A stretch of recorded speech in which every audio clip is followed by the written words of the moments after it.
Good evening. Welcome to Value Chain News Updates. I am Imana Bagodo. Mixed reaction trailed the verdict of the Presidential Election Petition Tribunal, which upholds the February 2023 presidential election results.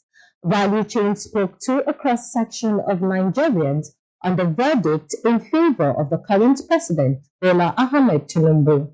While it did not come as a surprise to some, others expressed unhappiness with the outcome. As long as I'm concerned, is a total scam, and you can see that Nigerians have already accepted it, the scam already. We have all accepted it, even the fact that after the verdict there was no reaction, the reaction everywhere was still calm. So it's all scam. So we are used to this, the country, the way it is. The verdict of presidential election is not a surprise to anybody. To me, it's not. I'm not surprised because even before yesterday, I know it is going to happen like that. Do you understand? Because of the impunity that is that's going around in our country. When you feel somebody, when you're calling somebody say if you are not happy, go to court. That means he has already prepared his ground in the court and waiting for you. Do you understand? There's it's nothing like a surprise. I'm not surprised. Nobody is surprised.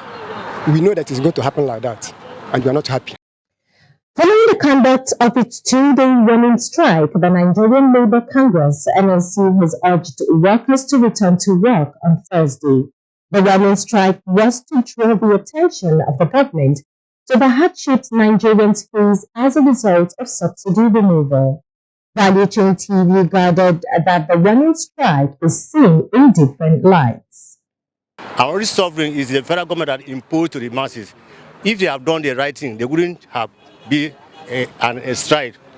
Labour would have not embarked on strike that caused a lot of injury to the masses. Whatever the injury arising from the strike is the federal government that caused it. Therefore, what I'm expecting from the federal government, as soon as they remove the subsidies, they want to find solution to it, either by ways of increasing salary to government workers, so that the mass from the increase of salary, the money will flow and the economy will boost. But as of now, the economy stands still because even the marketers, people that are selling, could not sell because there's no money. For me, there is no impact. This is not the first time, it's not the second time. When they come out, they say they are on strike, and at the end of the day, no impact. So it's the same thing. To me, there is no impact at all. There is no positive impact on anybody, on me. The Nigerian National Petroleum Company Limited (NNPCL) has advocated the use of gas, a solution to Africans' current energy poverty. The Chief Strategy and Sustainability Officer of the company, Orishameyiwa Eyesan, while speaking at Gas Tech Conference in Singapore, said there is critical need for unique solutions to end energy poverty in Africa. She said gas is a strategic asset to eradicate energy poverty in Africa. Nigeria has undertaken an ambitious decade of gas initiative spearheaded by President Bola Ahmed Tinubu, with a focus on enhancing natural gas for crucial purposes such as industrialization, clean cooking, automotive, and power generation. The National Electricity Regulatory Commission recently approved the increase in prices of PP meters. This is coming at a time the meters are not readily available, raising fears that the development will further encourage estimated billing of customers. This is not a company owned by the government anymore, but at some point we keep getting government intervention in their runnings. Now, if this is a private business and they are increasing the tariff of electricity bill, electric meter, then we want to know why. Why are you increasing the meter, for heaven's sake? Meter that you're not giving me free of charge. Meter that I am the one that is buying. Why are you increasing the price of it?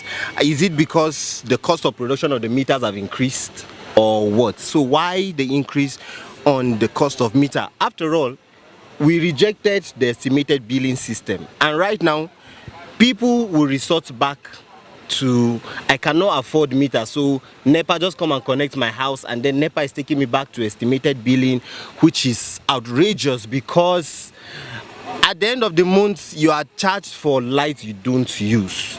And then right now, if I want a meter in my house, it is on the high side. Whatever happened to when government decided to meter every houses? What happened to it? Well, it's not a welcome development because considering the current situation in the country, virtually everything is on the high side. So accessing meter that eventually you still have to be paying for the light you consume is even a problem.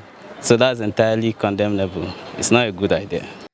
The Minister of State Development, Prince Shuaib Audu, has said that the $3 billion in steel investment that President Tinubu gained from the Nigeria-India Economic Roundtable in India could revitalize Nigerian steel industry. A full report.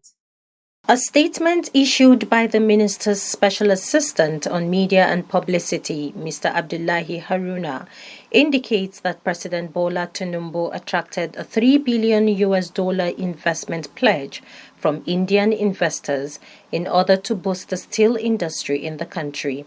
The minister expressed his excitement towards the development, adding that the pledge is a game changer that would revitalize and transform the nation's steel industry. He praised President Tinubu for his exceptional efforts in attracting such a substantial investment from Nigerian steel sector. President Tinubu had commended Indian investors for their significant investment pledges amounting to nearly $14 billion committed during the Nigerian-Indian Presidential Roundtable and Conference in New Delhi, India. Thanks for watching the news update. I am Woman Abagode.